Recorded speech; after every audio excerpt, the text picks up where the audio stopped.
All right, everybody, what is up? If you are watching this, you are here to learn everything you need to know about the E-Titan army. I'm going to cover the army, the spells, the hero equipment, and then kind of how to identify a base and attack it. So if you're interested in that, make sure to stay tuned. By the way, just as a side note, if you're watching this video about the time that it comes out, I'm going to be live on Twitch for the next couple of hours. I'd love for you to come by and watch. I'll be doing the dice. I'll be using the dice to pick all my armies, so it's going to be random and weird, and I'll probably fail a whole bunch, but it'll be fun. Anyway, let's go ahead and get started. So I'm not going to go over the army a whole lot, right? You have 4 E-Titans and 8 Druids and an Apprentice Warden, which basically cover your smash. Just use the Druids about 2 at a time every 15 or 20 seconds or so. You can always see their little bar about when they're going to expire. So just make sure you keep healthy Druids with your army. You have a couple of Wall Breakers and a Baby Dragon to help funnel everything. I see a lot of people taking armies with 2 Earthquakes and 1 Invis spell. I really like 2 Invis spells and 1 Earthquake because you can get a Fireball further into the base, and if you place the Earthquake well and time the spells and stuff right, you can get about as much damage as you would. I think probably 5% of bases, 2 Earthquakes would be better than 1 when you're going to want to get the Eagle, but I almost very rarely go for the Eagle. Anyway, with the equipment, Earthquake Boots, absolutely necessary. Spiky Ball, I think, is the best synergy with it because you're going to get one-shot any of the buildings but the Town Hall that get hit by the Earthquake Boots and the Spiky Ball. But if you have the Giant Gauntlet instead and you don't have your Spiky Ball leveled up, that's totally fine. And I've got the Spirit Fox to help keep him invisible so he takes less damage, and I can delay using his ability until he gets to the middle of the base. With the Queen, I've got the Walrus, not really a particular reason because the Unicorn's on the Warden. I've got the Magic Mirror and the Healer Puppet. Healer Puppet is necessary. Magic Mirror can be switched for the Giant Arrow or the Frozen Arrow if you don't have those leveled up, so that's totally fine. Fireball, Rage Gem with the Warden, pretty self-explanatory. If you don't have the Rocket Spear leveled up, level 12 is when it becomes usable because you have 8 shots. If you don't have it leveled up to level 12 or you don't have it at all, you can use the Hog and Haste. That's totally fine. And you're going to even use the Warden or the Royal Champion in about the same ways that I'm going to. And then I've got the Phoenix just because the Spirit Fox on the Rocket Spear, it just dives in and dies, right? So it doesn't get a whole lot of value that way. I use my Invis spells and my Earthquake, obviously, to help with the Fireball. My Overgrowth, I kind of use it to just alleviate damage from my smash and also help funnel them in the direction that I want them to go, and then also allow my Royal Champion to get the stuff on the other side of the Overgrowth for more of my smashes to help get rid of some of the back end. Anyway, let's go ahead and talk about bases now. Basically, what you're going to look for is as easy a Fireball that's going to create a good funnel as possible while making it pretty risk-free for your Warden, right? So I choose to go for the Scatter Shot right here. And you can use 1 Invis spell on these 3 buildings and get rid of that. And then that's going to basically get rid of this whole section of the base. After that, I want to hit the Eagle side first almost always. So I'm going to have my smash go down this way. And right after I launch my Fireball, I'm going to put the Siege Barracks and the Queen down here. They're going to chunk out like this section of the base. And I'm going to use a Wall Breaker right here just to help them get more damage. So that means by the time my smash gets to where the Queen and the Siege Barracks are, all of those buildings are going to be dead. And the only direction my smash can head is right up the middle. That's what I want. I do not want them walking anywhere. I want them to go right up the middle. So let's go ahead and push play. Okay, you can see we launched the Fireball. Good value there. As soon as I let my Warden get a couple of buildings, I'm just going to let him get that Collector there in the middle. And then I put my E-Titans down. And then as soon as I put my E-Titans down, you're going to see me put my Siege Barracks and my Queen up here. I'm going to put 1 Wall Breaker so that they can get the Warden Tower and just help things get a little bit further into the base. I used my jump spells kind of early because I don't even want walking outside of the base to be an option for the smash. I just don't want to even risk it. And I know that I have my Earthquake Boots where I can use those in the middle of the base. I have to use an Invis spell to help keep my Warden alive here. And then I almost always use my Overgrowth spell to help alleviate some of the damage from my army when they're like frozen up, or to help funnel them in the right direction. And you're going to see right here. That's where I use it. And at this point, Royal Champion's going to get rid of the Ricochet Cannon. All my smash, the only direction they can head is towards the Town Hall. One other thing that I do like to do is I overgrowth this area so that when the Town Hall goes down and they sit in the Town Hall poison and they're all slowed down, they're not taking damage from extra defenses too. It's literally basically just the poison and a couple of other little things that I've got to worry about.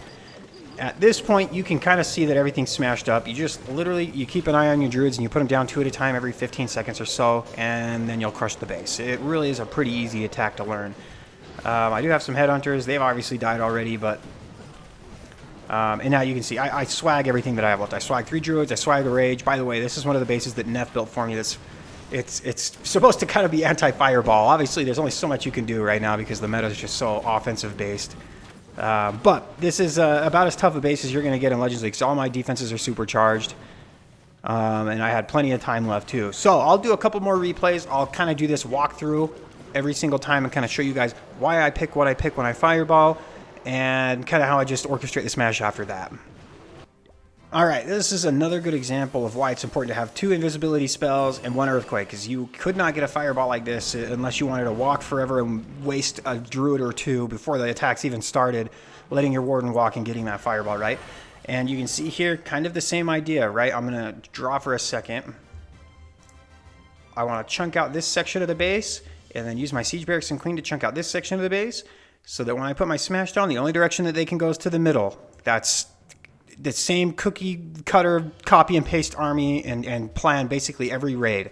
As long as the funnel that you set with the warden is more important than getting value with it. So don't be risky with the fireball. Just be safe, get a good fireball off, and it's really going to be pretty hard to fail if you do that. Anyway, let's go ahead and push play. You're going to see I'm going to let my warden clear a few buildings first, just so that I know the E-Titans aren't going to walk to the left. I want them to go to the right. And I'll show you something with a wall breaker here. Now, this wall to the eagle's open, so this might not have been an issue anyway. But if I use, if let's just pretend here the wall's closed, just so I can kind of teach you guys. If you send a wall breaker now, the closest defense behind a wall is going to be that eagle, right? So it's going to target like one of these walls here, and it's not going to open up this second layer of walls. So what I do here, just to show you guys as an example, is as soon as the eagle dies, then I put my wall breaker down, because then it's going to target one of these walls along this side and get me access to that second layer. So make sure you don't use your wall breakers too early.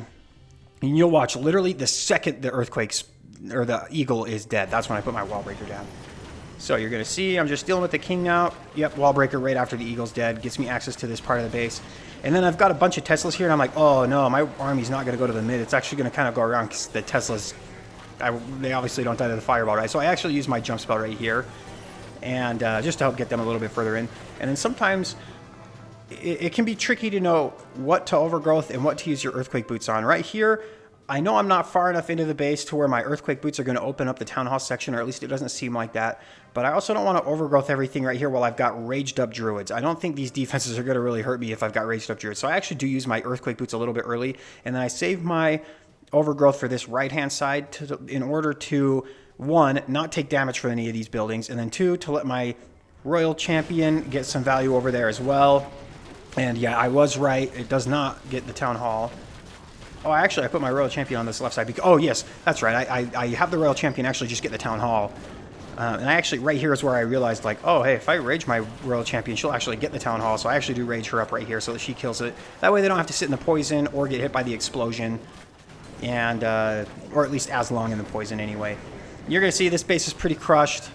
Again, like, just, if you can chunk out a section of the base with a fireball, let the warden clear a few buildings. That way your smash can't walk left or right, whatever the opposite is of the direction that you want to head. Just set your counter funnel with the siege barracks and the queen. Let them get enough damage in before you get there. As long as you can keep your smash together is what I'm trying to say. You're going to triple. It's really hard to fail if you can keep your smash all together. This army's just so good. The druids are so good. They're a little broken maybe. Anyway, we'll go into one more attack. I'll show you one more replay. All right, on a base like this is a good example of why I take 2 invis spells and only 1 earthquake. I'm going to invis. Okay, so when I'm looking, actually, I should probably preface this with what I'm looking for, right? I like to have my smash get the eagle, so I kind of like to head that direction. So I kind of like to funnel in a place that's like, what, 45 degrees or 90 degrees, whatever the angle is. 3 hours on the clock.